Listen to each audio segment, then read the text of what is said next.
তারপরে বল কিছু। আজকে সকাল সকাল বৃষ্টিতে বাবা মাছ ধরে আনছে। বাবা মাছ আনছিল ধইরে, তাইলে ধরছিল মাছ ধরে আনছিল। রেখে দে এটা। দেখলা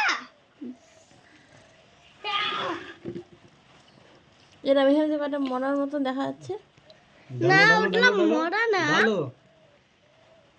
এই যে এগুলা আজকের মাছ, এই যে এগুলাও, এখানে কালকেরও কিছু আছে। হ্যাঁ এই যে এগুলা আজকে খাওয়া হবে। কিন্তু আমার হাতে কালো কালো লাগে। হাত ধুইতে হবে সাবান দিয়ে।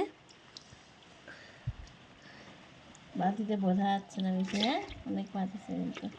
হ্যাঁ একটা শিং দিয়ে তোদের মুখে কাটা দিয়ে চলে লাফায়।